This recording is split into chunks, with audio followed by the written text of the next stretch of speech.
ఇప్పుడు చంద్రబాబు నాయుడు గారు వెనకాలేమో పవన్ కళ్యాణ్ పెట్టుకుని ఈరోజు ఆయన ఏం చెప్తాడంటే బీసీలు నాకు వెన్నుముక్క అని చెప్తాడు.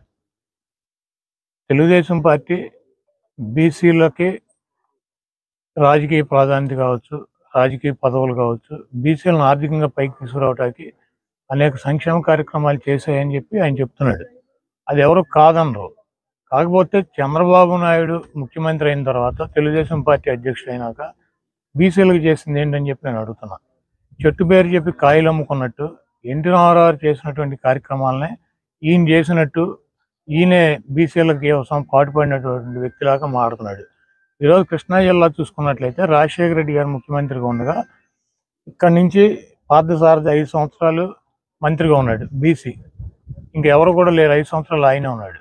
అదేవిధంగా జగన్మోహన్ రెడ్డి గారు ముఖ్యమంత్రి అయినాక ఇక్కడ ఈ మా జిల్లాలో కృష్ణా జిల్లాలో జోగి రమేష్ గారిని 2 సంవత్సరాల తర్వాత మమ్మల్ని అందరినీ తీసేసి జోగి రమేష్ గారికి బీసీ సామాజిక వర్గం నుంచి మంత్రి పదవి ఇచ్చి ఆయనే ఒక జిల్లాలో మంత్రిగా ఉన్నాడు, ఉమ్మడి కృష్ణా జిల్లాలో. అదేవిధంగా కృష్ణా జిల్లా ఓసీ అయింది, జిల్లా పరిషత్ చైర్మన్. అయినప్పటికీ ఆయనేమో గద్దె రామ్మోహన్ రావు గారి భార్యని కమ్మ సామాజిక వర్గం నుంచి పెట్టుకున్నాడు ఓసీ అయితే ఆ రోజు 14లో. ఇక్కడ ఓసీ అయితే జగన్మోహన్ రెడ్డి గారు మరి హారిక గారిని, ఉప్పాల హారిక గారిని బీసీ సామాజిక వర్గం నుంచి జిల్లా పరిషత్ చైర్మన్గా పెడతాం జరిగింది. విజయవాడ మేయర్ తీసుకుంటే ఓసీ అయితే కోనేరు శ్రీధర్ నాళ్ళు పెట్టుకుంటే అది ఓసీ అయితే నగరాలకు సంబంధించినటువంటి బీసీ సామాజిక వర్గం నుంచి జగన్మోహన్ రెడ్డి గారు మేయర్గా పెడతాం జరిగింది. అదేవిధంగా రాజ్యసభలు 8 రాజ్యసభలు వస్తే 4 రాజ్యసభల్లో జగన్మోహన్ రెడ్డి గారు బీసీలకు ఇచ్చాడు. చంద్రబాబు నాయుడు గారు 10 సంవత్సరాల్లో ఆయన ముఖ్యమంత్రిగా, ప్రతిపక్ష నాయకుడిగా, పార్టీ అధ్యక్షుడిగా 40 పైన రాజ్యసభలు వస్తే ఒక్కటి కూడా బీసీకి రాజ్యసభ సభ్యత్వం ఇచ్చినటువంటి పరిస్థితి లేదు. నిన్నగాక మొన్న 17 ఎమ్మెల్సీలు వస్తే 17 కూడా బీసీ సామాజిక వర్గానికి ఎమ్మెల్సీలు ఇవ్వడం జరిగింది. కార్పొరేషన్ చైర్మన్లు కార్పొరేషన్లు పెట్టి బీసీ సామాజిక వర్గాల్లో 52 కార్పొరేషన్లు పెట్టి కార్పొరేషన్ చైర్మన్లను నియమించడం జరిగింది.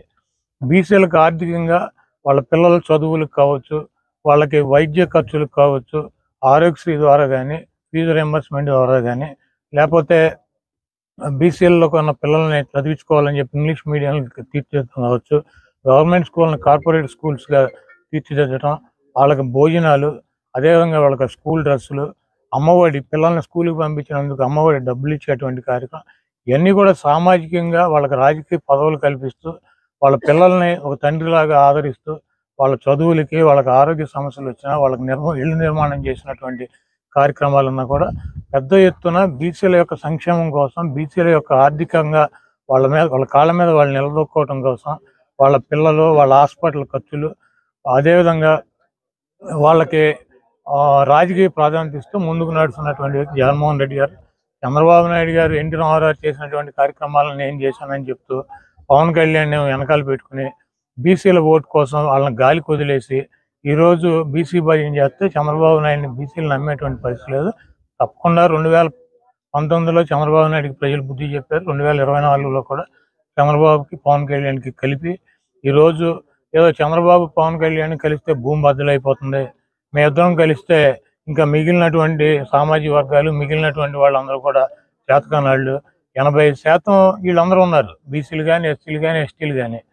వాళ్ళందరినీ కూడా గాలికి వదిలేసి పవన్ కళ్యాణ్తో నేను కలిశాను కాబట్టి, కాంగ్రెస్ పార్టీతో నేను కలిశాను కాబట్టి, బీజేపీతో నేను కలిశాను కాబట్టి, జగన్మోహన్ రెడ్డి గారిని ఏమీ చేయలేక మేమందరం కలిసాం కాబట్టి జగన్మోహన్ రెడ్డి గారి నుంచి నన్ను ఎక్కించమని చెప్పి అడిగితే ఈ రాష్ట్ర ప్రజలు దానికి సిద్ధంగా లేరు. తప్పకుండా చంద్రబాబు నాయుడు దత్తపుత్రుడు పవన్ కళ్యాణ్ గారికి ఇద్దరికి కలిపి ఈ రాష్ట్ర ప్రజలు బుద్ధి చెప్తారని చెప్పి నేను భావిస్తున్నాను.